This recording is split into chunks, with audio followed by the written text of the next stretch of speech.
Bonjour et bienvenue dans la quotidienne de School TV, l'émission qui vous raconte l'éducation au quotidien. Au sommaire aujourd'hui, vous avez sans doute déjà entendu parler des thérapies menées avec l'aide d'animaux. Je pense à l'équithérapie par exemple avec les chevaux. Eh bien, ils peuvent aussi, les animaux, rendre de grands services à l'école. On va en parler avec François Béger, il est l'invité du Grand Oral. Je précise aussi que ce Grand Oral, depuis le début de l'année, vous pouvez le retrouver en podcast. C'est une nouveauté. L'Anti-Sèche de Guillaume Buan.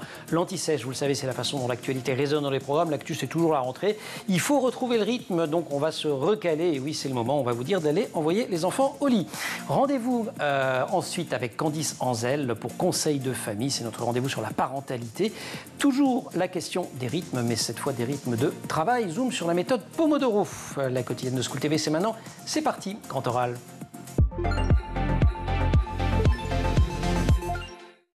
Le meilleur ami de l'homme peut-il devenir le meilleur allié des enseignants et des élèves? Oui, oui, ouah, devrais-je dire, selon François Béger. Il a créé en 2003 l'Institut français de zoothérapie et il publie en cette rentrée chez Duno Un chien à l'école, zoopédagogie, l'animal médiateur dans l'apprentissage scolaire. François Béger, bonjour. Bonjour. Qu'est-ce que la zoopédagogie? Quels sont les principes fondamentaux, puisque je la distingue d'entrée de ce que vous connaissez très bien par ailleurs, qui est la zoothérapie? Ouais, il faut faire la différence entre zoothérapie, puisqu'il y a le mot thérapie à la fin. Donc ça veut dire qu'on va s'adresser à des gens qui ont des problèmes, que ce soit problème handicap, psychiatrique, personnes âgées ou autres. Par contre, la zoopédagogie, ça s'adresse justement à tout ce qui touche la pédagogie, donc les écoles, en partant même déjà depuis la crèche. Ensuite, on passe au maternel, les 3 sections. Primaire, donc ce qu'on appelle aussi le 6 ans, 7 ans, 8 ans. Voilà. Bon, je sens que vous allez nous emmener jusqu'au baccalauréat comme ça. Mais alors, pour être très concret, on parle de quels animaux? Parce qu'on ne va pas mettre un cheval dans une salle de classe. Il y a 2 animaux qu'on peut introduire, on va dire, dans l'école, quelle qu'elle soit. C'est le chien, mais pas n'importe quel chien. Oui, il y a des races qui sont plus adaptées que d'autres. Mais surtout l'éducation, qui est très important, surtout pour ce qui est pédagogique, et le cochon d'Inde. Le cochon d'Inde est un animal assez extraordinaire. Il est très bien pour les enfants, les petits, justement, les crèches. On a des grosses demandes de direction de crèche, également en maternelle, mais aussi, alors là, on peut retomber sur la thérapie avec les personnes âgées ou même en tout ce qui touche la psychiatrie. Alors, qu'est-ce qu'ils vont permettre de faire, ces animaux, ces chiens, ces cochons d'Inde dans une classe, que vous expliquez dans le bouquin? Et c'est tout le sens de ce que vous avez engagé, c'est qu'ils vont aider les enfants à mieux apprendre. C'est pas uniquement quelque chose qui est de l'ordre c'est sympa d'avoir un animal, quoi. Non, c'est pas une peluche. Voilà. Du tout. Donc le choix du chien est déjà très important. On va choisir un chien qui physiquement a une bonne figure, on va dire, du style Golden Retriever ou autre. Il faut qu'il soit éduqué pour répondre à ce qu'on va lui demander de faire, et il faut que le propriétaire soit l'enseignant qui va l'utiliser, qui est son binôme.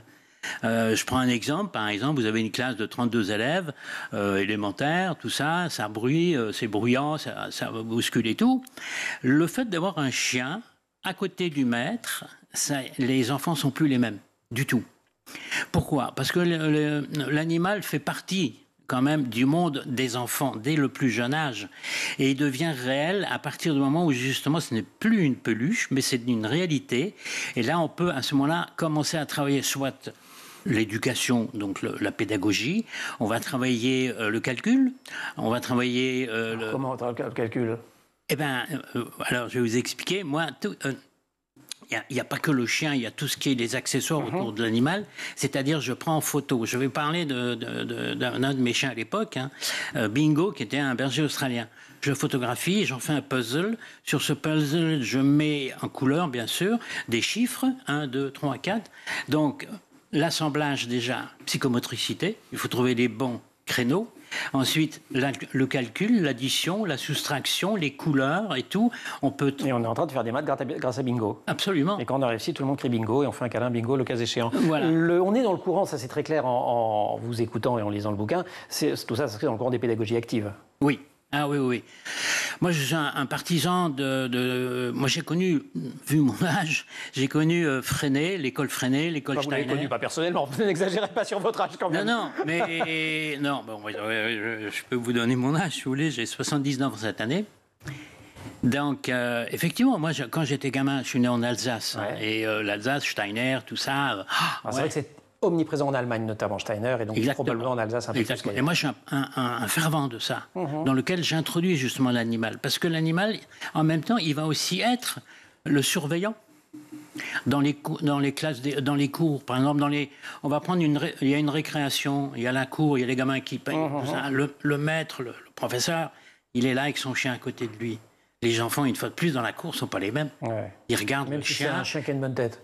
Ouais, mais en même temps, est-ce que je peux le toucher? Est-ce que je peux lui dire? Et ça, voilà, donc ça crée une attention en fait, et ça développe, on en parlera tout à l'heure, évidemment, un tas de qualités aussi ou de compétences qui aident à mieux apprendre. L'estime de soi. Estime de soi, empathie, c'est un mot-clé qu'on retrouve aussi à plusieurs reprises dans votre propos.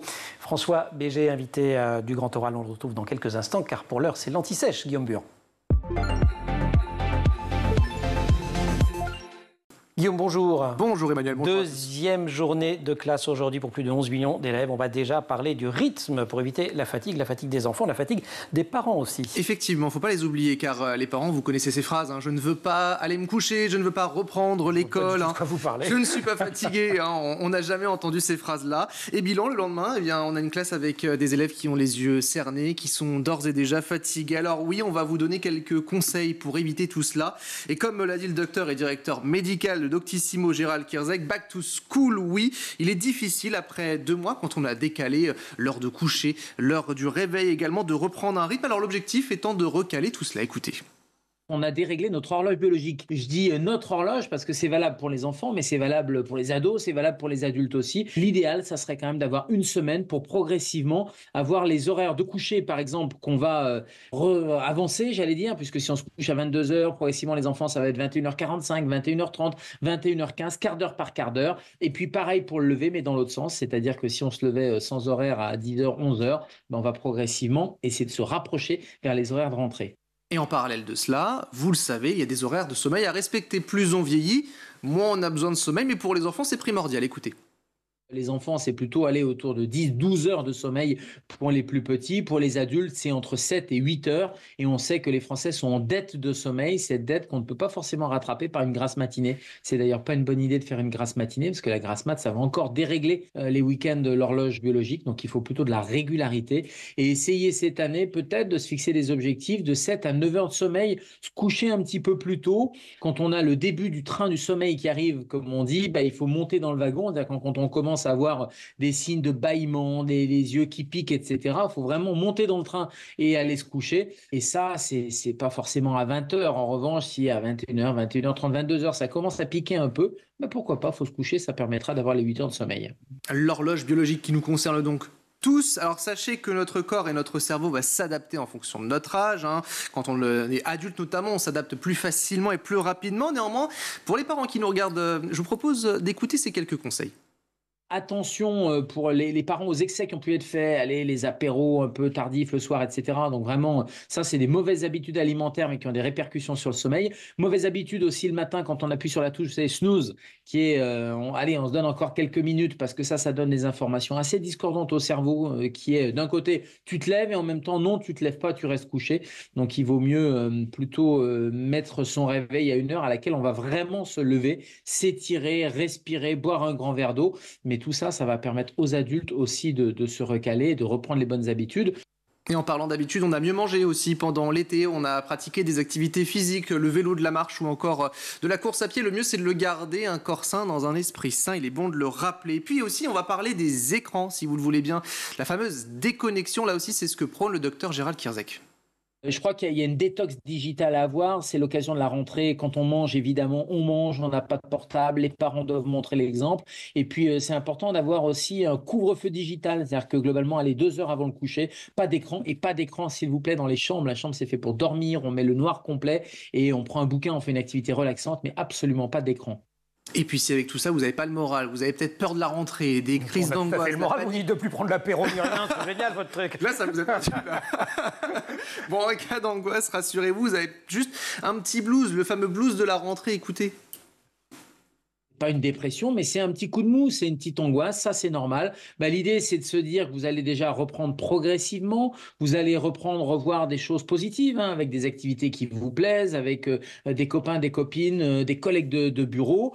Faire des bulles de vacances aussi, c'est plutôt pas mal, avec penser au prochain week-end, par exemple, penser à des activités agréables. Et puis tout ce que vous avez fait les vacances, c'est des beaux souvenirs. Il y a des choses que vous allez pouvoir garder en activité sportive, par exemple. Et puis il y a les prochaines vacances, et ça c'est important aussi d'y penser. Les vacances n'ont de sens que si on reprend le travail ou l'école. S'il n'y a plus d'école ou il n'y a plus de travail, il n'y a plus de vacances. Et puis il faut le reprendre, donc tout simplement en douceur. L'apéro, pour Emmanuel, bien sûr, à consommer avec modération. On l'oublie pas. On n'est pas obligé de boire de l'alcool à l'apéro. On peut prendre effectivement les sans alcool. Qui sont absolument succulentes, très à la mode en ce moment. Tout à fait. Voilà, mon cher Emmanuel. C'est génial, à votre santé, Guillaume, merci beaucoup. Également. Je suis sûr que François va nous dire que les animaux peuvent aider. Absolument. Évidemment, ils peuvent aider vous. Non, mais absolument. Quand j'entendais, par exemple, le sommeil, ouais. on essaye de rester devant la télé. Non, le chien, il a aussi, lui, son sommeil à faire, et il le fait de nature. C'est même pas mais moi il peut nous aider, nous, à le faire. Oui, il va. Comment? Parce que moi, à ce moment-là, en tant que parent, je dirais, tu vois, on va dire bingo, il est fatigué, il est 8 heures du soir, ouais. Donc est-ce que tu pourrais peut-être pas aussi l'accompagner, sans aller, bien sûr, avec lui dans le lit, mais tout simplement d'aller dormir, parce que demain matin, il faut se réveiller, et le chien, il faudra se réveiller et le nourrir.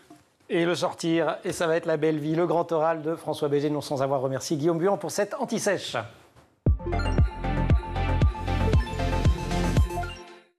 François Béger, quel type d'activités pédagogiques peuvent être mises en place avec un chien en classe? Vous proposez par exemple de lire des histoires à voix haute au chien? Oui. Absolument. Et entre autres, je peux faire une dictée autour du chien. J'ai peur que vous disiez à un moment une dictée au chien. Non, mais ça va. non. Mais je fais, par exemple, une dictée. Je faisais des dictées aux enfants qui avaient des problèmes d'orthographe, et tout ça. Mais ma dictée n'était pas sur l'histoire de France ou tout ça. C'était autour d'un chien. Le chien. On va faire lire Le Chien des Baskerville de Conan Doyle. Oui. En disant que c'est... regardez, les 101 Dalmatiens, Mickey, c'est tous des animaux, tout ça. Milou, c'est un animal. Et c'est ça qui a toujours attiré les gamins. En fin de compte, c'était pas tellement les personnages, c'était plus les animaux. Et dans les bandes dessinées, il y a des animaux. Je suis enseignante. Je décide donc que je sois en maternelle ou au lycée, puisque vous dites que ça marche absolument à tous les niveaux du système éducatif. Mais je vais avoir à gérer des choses qui sont un petit peu compliquées. D'abord, il peut y avoir des élèves allergiques, des élèves phobiques. Comment on gère? Alors, la première des choses aussi, c'est d'avoir un cabinet vétérinaire qui va s'occuper. On va s'occuper, c'est-à-dire il faudra vacciner tous les ans le chien. Il faudra qu'il soit bien sûr contrôlé par le vétérinaire, la salive. On fait une ponction de la salive pour voir s'il n'y a pas des microbes et quoi que ce soit. Donc c'est pour ça que je dis c'est professionnel. C'est pas juste le chien, toc toc toc. C'est vraiment pas une anecdote, quoi. Oui, ça et en plus de ça, on peut le faire avec l'enfant parce qu'on va lui dire à l'enfant, tu vois, le chien, il faut prendre soin de lui. Est-ce que toi tu prends soin de toi? Est-ce que tu te laves les mains avant de manger? Est-ce que ceci et cela? Et là, c'est extrêmement important parce que l'enfant aura envie de faire comme le chien. Et là, c'est vraiment un tout. Je mentionnais au tout début plutôt la zoothérapie, la thérapie, toutes ces choses-là pour les enfants qui ont des problèmes. Ceci étant, parfois, des enfants qui ont des problèmes, il y en a en classe. Je pense notamment aux questions de troubles du comportement. Et là aussi, vous argumentez dans le bouquin pour dire un chien, ça peut être formidable. D'abord, vous ouvrez de grands yeux, on voit, c'est génial. Oui, parce que si le gamin commence justement il s'assied il s'assied, puis il se lève, il sort, et tout, il y en a plein comme ça des gamins, malheureusement. Et le chien, à ce moment-là, si je suis moi le maître, le professeur avec mon chien, je dis Bernard, est-ce que tu as demandé au chien de pouvoir sortir? Est-ce que tu as demandé au chien de pouvoir changer de banc? Et ça marche. Ça? Oui. Oui, parce qu'il ne faut pas le faire sous une intonation de réprimande. Moi, malheureusement, ce que je reproche beaucoup, c'est qu'on va tout de suite dans la réprimande en France. Un gamin va pas bien, paf, on le réprimande. Non, il faut l'aider, il faut lui expliquer. Et l'animal va lui expliquer, parce que c'est une entité vivante, c'est un animal qu'il faut respecter, c'est un animal qu'il faut même lui brosser les dents, par exemple. Et Bernard, t'as brossé tes dents ça, hier soir avant de te coucher? Tu vois, le chien, il va brosser ses dents, lui, tout ça. Donc, on crée une animation. Mais en même temps, c'est une pédagogie. Et on ne crée pas des jalousies, des conflits entre élèves qui deviennent problématiques à gérer pour l'enseignante ou l'enseignant, qui a quand même bien d'autres choses à faire que de se rajouter des problèmes aux problèmes potentiels. Non, on arrive à tout à fait. Parce que là aussi, il faut faire il y a plusieurs façons de faire. On peut faire un tournus. Aujourd'hui, c'est toi, Bernard, qui t'occuperas du chien. Il faut le sortir. Demain, c'est Juliette. Après-demain, c'est Karine. Demain, c'est Jacqueline. Et ainsi de suite. Mais en même temps, on va demander qu'est-ce que tu en penses? Il faut absolument incorporer l'enfant dans le discours, dans l'école et tout ça. Et c'est pour ça que je dis, l'enfant va se construire au fur et à mesure avec l'intérêt, avec la particularité du chien. Et ça, c'est important. Pour convaincre, vous suggérez de tenir un tableau d'évaluation pour expliquer aux directeurs, directrices d'école, aux parents. J'imagine qu'il y a tout un discours à tenir aux parents aussi. Certains doivent être très favorables, d'autres doivent être un petit peu défiants. Tout à fait. Moi, je suis un partisan on démarre un projet, on va jusqu'au bout du projet. Moi, j'ai beaucoup d'enseignants qui me téléphonent ou qui m'envoient des messages en me disant, voilà, j'essaie d'introduire un chien dans mon école. Je sais que ça fera du bien, mais voilà, il faut passer par le rectorat, il faut passer par ça, par ça, par ça, par ça. Alors qu'aux États-Unis, on va direct. Ou au Canada. Et ça, c'est un avantage énorme de se dire, chic, j'ai un nouveau projet, je le mets en place, j'avance. Alors, États-Unis, Canada, c'est pas un hasard si vous en parlez, vous y avez longtemps vécu, parce que je signalais que vous aviez créé donc en 2003 cet institut de français de zoologie. Auparavant, vous avez vécu au Canada, vous avez vécu dans le Grand Nord, vous êtes spécialiste des Inuits. J'ai fait l'éthologie Racontez-nous un peu, ça c'est extraordinaire. Je faisais l'école. Chez les Inuits, j'avais été envoyé par là-bas, par le ministère justement, et de l'Éducation, et en même temps de la Santé, parce que les Inuits, ils ont aussi des problèmes de santé. Mais effectivement, les Inuits, je faisais l'école dans les classes d'Inuits pour leur apprendre le français. Mais, une fois de plus, j'utilisais mes chiens polaires. J'avais 72 chiens polaires. 72? Oui, parce que je m'occupais aussi de la délinquance. Là, on est vraiment dans le domaine de la zoothérapie. Je m'occupais des délinquants. J'emmenais les délinquants dans le Grand Nord, à moins 40, moins 45. Je peux vous dire, sur 3 semaines de raid, d'aventure, je peux vous dire qu'ils étaient plus si délinquants que ça. Ils se rattachaient aux chiens, ils discutaient avec mes chiens en disant « tu ne nous laisses pas tomber » parce qu'il n'y a rien là-bas, hein. C'est blanc, blanc, blanc, c'est la banquise. Mais vous, qu'est-ce qui vous attire, vous, là, pour la première fois? Parce que vous n'êtes pas un délinquant qu'on est en train d'emmener dans le Grand Nord pour le calmer. Pourquoi j'ai débarqué là-bas? En 1953, j'ai eu l'opportunité de connaître Paul-Émile Victor. Ah bah voilà. Et c'est lui qui m'a passionné, parce qu'il venait dans l'école. Il racontait tout ce qu'il faisait au Groenland et ça m'a totalement passionné et j'étais persuadé à l'âge de 8 ans qu'un jour c'est moi qui serai là-bas. Et donc tout mon fil je vais devenir Paul-Émile Victor. Ah oui, j'ai connu après ses enfants, j'ai fait plein de choses avec eux. Oui, moi j'ai fait des grandes expéditions en solitaire, j'ai écrit des livres là-dessus. Et quand je suis arrivé en France, les écoles me faisaient appel à moi parce que j'ai écrit beaucoup d'albums justement sur les Inuits, sur les chiens polaires, sur l'ours blanc. Mais c'était pour raconter tout ça, c'était pas spécialement sur la zoothérapie ou sur la zoopédagogie. Oui, voilà, et donc vous arriviez dans vos écoles avec vos 72 chiens de traîneau, donc forcément ça donnait des idées. Oui, parce que mais je me rappellerai toujours, il y a des gamins, des fois ils me disent pourquoi ils me regardent comme ça? Alors je dis écoute, je sais pas, tu lui demandes, hein, tu verras bien. Oui, mais les yeux bleus, j'aime pas ça parce que mes chiens avaient les yeux bleus. Et donc voilà, je leur disais mais écoute, si tu parles tranquillement, il va te répondre, tranquille, t'inquiète pas et tout ça. Donc voilà, il faut à la fois donner du sens, mais aussi leur permettre de s'exprimer. En tout cas, si on devait résumer le propos général, et ça vaut pour la zoothérapie, mais également pour la zoopédagogie, il y a ce mot-clé d'empathie, on l'a déjà surligné à peu près 3 fois. Il y a ce qu'on appelle en bon français le care aujourd'hui, enfin le soin, c'est-à-dire prendre soin de l'autre, prendre soin de soi, et à partir de là, on tisse, ça va être la colonne vertébrale de tout un système pédagogique finalement. Absolument, absolument, et de redonner de l'estime. Parce qu'il y a beaucoup d'enfants qui n'ont pas d'estime. Ils arrivent à la maison, ils ont fait des fautes d'orthographe dans la dictée, la maman ou le papa va lui rouspéter, va l'engueuler, comme on dit, et tout. Mais le gamin, il ne sait pas qu'il fait des fautes d'orthographe. Il est dyslexique ou dyscalculique ou dysorthographique. Dyspraxique, etc. Voilà. Tous les problèmes qu'on... Donc ça aussi, il faut l'accepter. Et c'est ça aussi qui fait partie de la zoopédagogie. François, j'ai une dernière question. Est-ce que vous êtes optimiste ou pas sur l'avenir de la zoopédagogie dans le système éducatif français? Est-ce que... Ah oui. Oui. Je suis persuadé, oui, parce que... Vous n'avez pas l'impression d'être confronté à des barrages administratifs et autres? Vous êtes bien accueillis, quoi? Non, ce qu'il faut, c'est d'abord leur expliquer l'avantage qu'ils vont avoir, de mettre ça en place. Donc, s'il y a des avantages, pourquoi pas l'essayer? Moi, j'en suis... Mais c'est lourd quand même, parce que si l'animal, il faut l'avoir à la maison... L'animal, il faut l'avoir à la maison, vous avez dit, si je suis professeur. Ça veut dire que je prends quand même un animal aussi pour moi... Oui, mais... pas forcément pratique. Bien sûr, il faut que l'enseignant accepte d'avoir un chien. S'il ne veut pas, ma foi... Là, ça se complique. Voilà, exactement. Ou alors il prend cochon d'Inde. Ouais, mais... Quelle option cochon d'Inde? Mais elle est moins rigolote que l'option chien, si je vous ai bien suivi. Non, mais le cochon d'Inde, c'est génial aussi. Ouais. Non, mais c'est très rare. Vous savez que parce que là, j'en suis déjà à une avance. Je fais un colloque là, à la Cité des Sciences le 11 septembre sur ce sujet-là, un chien à l'école. J'ai 200 personnes. Sur 200 personnes, j'ai à peu près 180 enseignants, professeurs. J'ai même de l'école privée, j'ai 2 évêques qui viennent écouter, m'écouter, discuter, dialoguer, avancer. 11 septembre à la Cité des Sciences et puis chez Duno, un chien à l'école, zoopédagogie, l'animal médiateur dans l'apprentissage scolaire. C'est un livre très riche, très pas à pas, je dois dire. Quand on le lit, je veux dire, ça répond absolument à toutes les questions. J'en ai repris un certain nombre dans cet entretien, mais vous répondez évidemment à bien d'autres de ces questions. François Béger, merci beaucoup de nous avoir accompagnés dans ce grand oral de la quotidienne.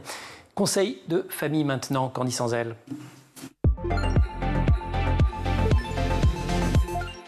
Candice, bonjour. Bonjour, je suis ravie de vous retrouver. Oh bah alors, vous m'enlevez ma réplique favorite. Moi, je suis ravi de vous retrouver aussi en cette rentrée. C'était bien les vacances? C'était génial. Super. Et la rentrée, les devoirs. Eh oui. Ça va être formidable, ce moment de la journée qui peut se transformer en vrai défi, même pour les plus studieux. Mais heureusement, il y a une méthode simple. On l'avait déjà évoqué, mais vraiment en passant l'année dernière, je m'en souviens. Méthode simple et efficace qui existe pour transformer ce qui peut se transformer, ce qui peut être une corvée, en activité productive. C'est la méthode Pomodoro. Pomodoro, c'est quoi? Ça veut dire... C'est tomate en italien, pomodoro. Exactement, c'est une technique en fait de gestion du temps qui tire son nom justement des minuteries. Donc Pomodoro, ça veut dire effectivement tomate en italien. Elle a été développée par Francesco. Ah, il y a des minuteries en forme de tomate. Exact, mais c'est ça. Ah, mais je savais pas. C'est exactement ça en fait. À la fin des années 80, il utilisait en fait cette méthode pour justement travailler. En fait, le concept c'est simple, c'est alterner des périodes de travail intenses avec des courtes pauses. Et c'est là qu'on utilise le Pomodoro. Et ouais, une tranche de tomate, une tranche de mozza, ça marche comment? Ça marche en 4 étapes, c'est plutôt facile. La première, c'est la planification des tâches. Donc avant de commencer ses devoirs, en fait, votre enfant va identifier les différentes tâches qu'il va devoir faire pendant ces 25 minutes. Par exemple? Donc apprendre un texte, réviser un contrôle, faire des exercices, une leçon. Et ensuite, il va régler justement ce Pomodoro, donc ce minuteur, sur 25 minutes, période durant laquelle il va vraiment se concentrer et se focaliser uniquement sur cette tâche-là. Et ensuite, une fois qu'il aura réussi à faire sa tâche dans le temps imparti, c'est quand même le but du jeu, il va du coup alterner avec une petite pause de 5 minutes. Cette pause, elle est vraiment... Donc c'est 25 minutes, 5 minutes. Exactement, 25 minutes le Pomodoro, 5 minutes de pause. On ne peut pas faire ça toute la journée. Alors, l'idée, c'est qu'on fait un cycle de 4 Pomodori. J'ai fait un peu italien. Et après 4 pomodori donc successifs, on va faire une pause un peu plus longue, entre 15 et 30 minutes pour se ressourcer avant de recommencer du coup un autre cycle. Un cycle en général, c'est de 4 pomodori.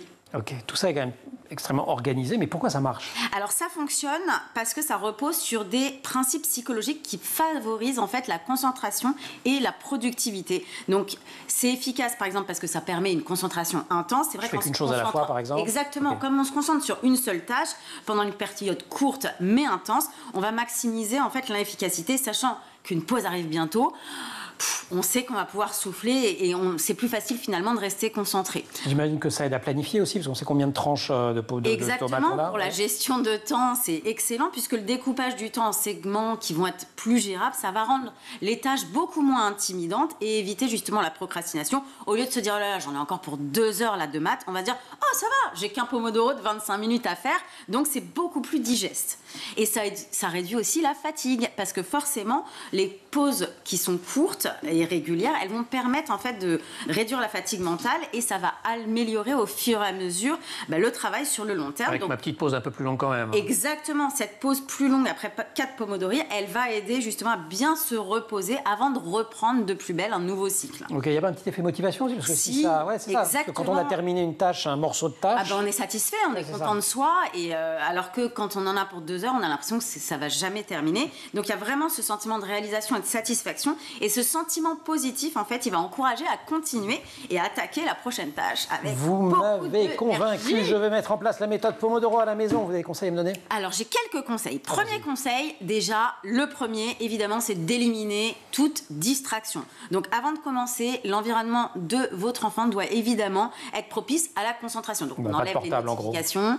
Alors, on peut le garder, mais uniquement pour faire les alarmes. Ou utiliser, par exemple, des applications. Donc, par exemple, ça, c'était mon deuxième conseil. On utilise un timer. Donc, si vous avez un Pomodoro à la maison, pourquoi pas? C'est super. Mais par contre, vous pouvez aussi utiliser des applications spécifiques. Alors, moi, j'en ai noté quelques-unes que j'aime bien. Il y a Focus Booster qui permet de suivre le temps de travail et de repos avec des graphiques de performance. Donc, c'est pas mal. Ça permet d'analyser les sessions de travail. Il y a Pomodone qui intègre cette fois-ci la technique Pomodoro, mais avec des outils de gestion de tâches. Donc, on peut retrouver les plus connus comme Trello, Asana, Todoist et l'appli Tide qui combine la méthode Pomodoro, mais cette fois-ci avec des sons apaisants de la nature pour avoir encore plus de relaxation, de c'est concentration. pas formidable. Bon, 25 minutes, c'est une règle absolue ou on peut quand même, Alors, y compris selon l'âge, selon l'enfant? On va adapter. Ouais. C'est-à-dire que si Le principe, c'est que ce soit toujours la même durée et qu'il y ait toujours une petite pause. Donc 25 minutes, si ça semble trop long ou trop court, C'est ça. on va ajuster les intervalles. Certains préfèrent des Pomodori de 45 minutes. Pourquoi pas, après tout? Bon, et la pause, je la fais dans ma... Alors, la pause, on va surtout la faire de façon éloignée du temps, de l'endroit, en fait, où on va donc je sors de travailler. ma chambre, en gros. On va faire des étirements, on va aller boire un verre d'eau, on va aller faire une petite promenade 5-10 minutes, un quart d'heure, un peu de méditation. Mais l'idée, c'est effectivement d'être décalé de l'endroit où on travaille pour pas qu'il y ait de confusion. Oh bah voilà, moi je dis que ces chroniques, vous devez les préparer en méthode Pomodoro, elles sont tellement... Exactement, formidables. 25 minutes. Ouais, c'est vrai. Waouh, efficace. J'aimerais Je bien. vous donne les prochaines émissions à préparer. Merci beaucoup, ça vous inspire quoi ce genre d'organisation? C'est pas mal. Moi, j'y mettrais un animal en plus. Voilà. J'y mettrais un chien, par exemple, Ouais. qui régulerait le timer. Pour les Dans pauses. 25 minutes, Oui, je vais Bah, sortir pour les le chien. pauses, par exemple. Absolument. Ouais. Et tout à l'heure, vous disiez également sortir la nature et tout. On accompagne avec le chien. Ah bah ça, oui. On lui explique, bien sûr. Mais tout ça, il faut faire avec quand même quelque chose qui donne du sens. C'est ça. pas juste d'avoir le chien. C'est d'avoir que le chien, il faut qu'il soit éduqué à ça. Et pendant que c'est ce fameux Pomodoro, voilà, ben le chien, il est là, il est à l'écoute, mais voilà, bingo. Ah, on peut lui réciter sa poésie, hein. Ben, absolument. Mais François expliquait tout à l'heure que ça faisait beaucoup de bien de dire des Et, textes ça, aux et en animaux. plus de ça, ça permet à l'enfant d'être beaucoup moins crispé, moins dans l'angoisse, parce que voilà, l'animal est là, il peut le caresser, tout ça, tout en discutant, en faisant ses devoirs et tout. Et même pendant la pause, en fait, prendre Absolument. 5-10 minutes Absolument. pour aller s'occuper de son chien, le brosser, enfin, voilà, ça peut faire du bien mais à tout le monde. C'est très bien. Ça me fait penser à... C'est une méthode. Oui. Comme la méthode Steiner.